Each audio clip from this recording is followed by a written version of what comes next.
Dear students, in this video, we will discuss about dual simplex method. So, first of all, we will discuss the drawback of Bingham and two-phase methods. So, drawback is that both these methods use artificial variables. That's why the number of variables increases and finally the complexity of the problem increases. This is the drawback of these two methods. So now what is our aim or task? To reduce the complexity of the problem without using artificial variable to get the initial basis, or that means the identity matrix, to start the simplex method. And for this purpose we will use the concept of duality. Fine. So now in dual simplex method, basically we use primal problem. Then entering and leaving variables are decided with the help of dual problem. That means the leaving and entering variable are decided with the help of dual problem, but we are dealing in primal problem. Third point is that first in dual simplex method, first leaving variable is decided and then entering variable is decided with the help of minimum ratio, which is just opposite to the simplex method, because in simplex method first entering variable is decided and then leaving variable is decided. However, in dual simplex method first leaving variable is decided and then entering variable is decided. And the reason is very simple, because if you remember what is dual problem, dual problem is nothing but the transpose of the coefficient matrix. A becomes A transpose, cost matrix B becomes B transpose of the objective function of the dual, and similarly the objective function of the primal becomes the cost coefficient of the dual. So that means row becomes column, column becomes rows. So that's why first we will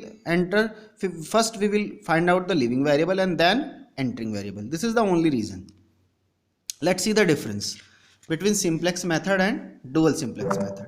In simplex method, entering variable is decided first and then leaving variable is decided. We have already discussed about it with the help of minimum ratio of positive numbers only. To find out the minimum ratio, here we will use positive numbers in the column of the entering variable. However, here in dual simplex method, leaving variable is decided first and then entering variable with the help of minimum ratio of the negative numbers. Here are the positive numbers, however here are the negative numbers, and of the leaving variable row. Here is column, here is row. Fine. Second difference, the simplex method is applied when optimality is disturbed, because you will see that optimality disturbed means there are some negative values in the Z row. That means optimality is disturbed, but there is no negative value in the value column. That's why feasibility is maintained. However, in dual simplex method, feasibility is disturbed but optimality is maintained. That means there is some negative value in the value column, but all the values in the Z row, they are positive or 0. There is no negative value. This is the difference. So now we will apply the dual simplex method. Let's see. So we will apply dual simplex method in this example. Example is minimum of Z is equal to 10x1 plus 6x2 plus 2x3 subjected to the constraint minus x1 plus x2 plus x3 greater than equals to 1. 3x1 plus x2 minus x3 is greater than equal to 2. x1, x2, x3 all are greater than equal to 0.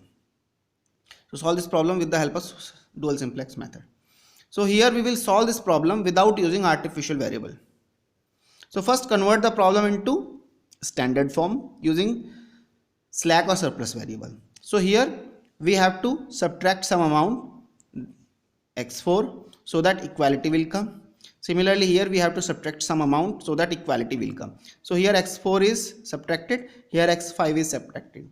So they are the constraints. Now the objective function is converted into maximization.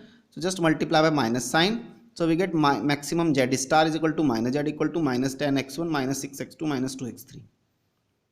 Fine, which can be rewritten in the form of equation as this: z star plus, they will come in the left hand side, so it becomes plus 6x2 plus 2x3 is equals to 0.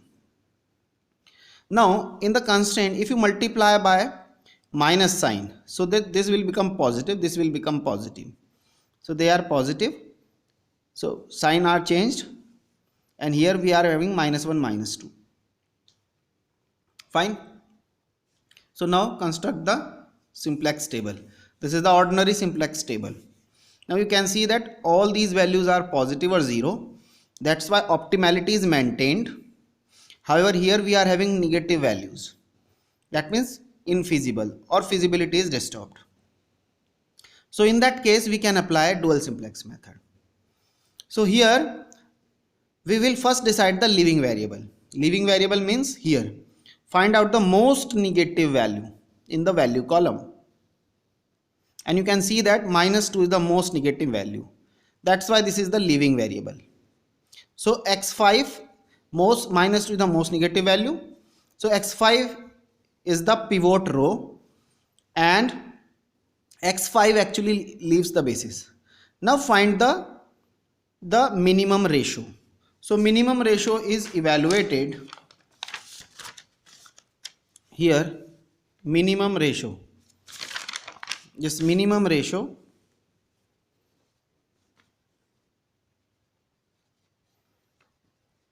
is equals to, now we will move in this row and find out the negative values. So there are two negative values, minus 3 and minus 1, and now find the ratio.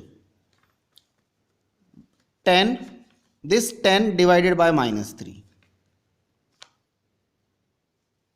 then 6 divided by minus 1. But remember one thing, if you find out the value, you will get a negative value, and we know that minimum ratio represents the distance or the intercept value, which is always a positive quantity. That's why to avoid this situation, take the magnitude. Now we are having positive values. So this is, so minimum is 10 by 3 or 6. So minimum is 10 by 3, which is associated with this minus 3, and that's why x1 will enter the basis, this column. So x1 enters the basis. So now apply the ordinary simplex method, and then we are getting this table. So now x5 leaves the basis and x1 enters the basis. So new bases are x4 and x1, and then we are having a 1. So just divide this row by minus 3, so we get this result, and then with the help of this, convert this entry as 0 and this entry as 0. So we are getting this matrix. Then again apply the same approach. Since there is no negative value, so optimality is maintained. However, here you can see still there is a negative value, so x4 leaves the basis. And now find the entering variable. So just move in this row. So corresponding to the negative values, make the minimum ratio. So then minimum ratio will be magnitude of 8 by 3 divided by minus 4 by 3, then 16 by 3 minus 2 by 3, which is associated with this, and that's why this will, so x2 enters the basis. So the new bases are x2 and x1.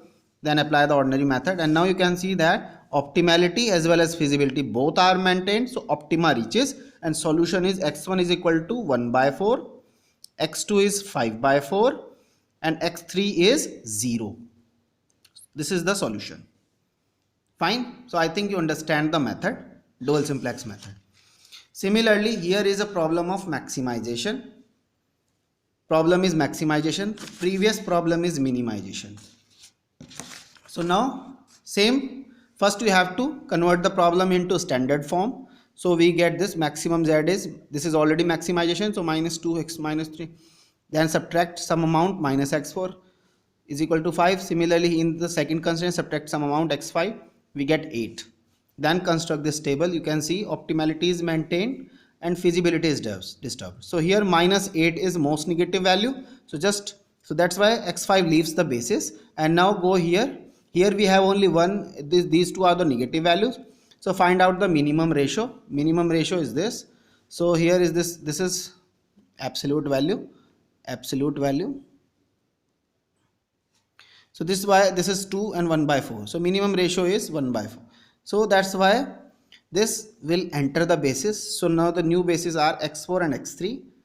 Then since here we have only one negative value, so x4 leaves the basis. Now move in this way. We have two negative values, so find the minimum ratio, and this will give you the minimum ratio. So that's why x2 enters the basis. Then finally do the calculation and we get this result. Fine. And now we are having this as an assignment problem. So just solve this problem, and the solution of the problem is already given to you. Fine. So just verify. Now in the next video we will discuss about the generalized simplex method, in which we will solve the optimality as well as duality. If both are disturbed, then how to deal that type of problem, we will discuss it late in the next video. Thank you.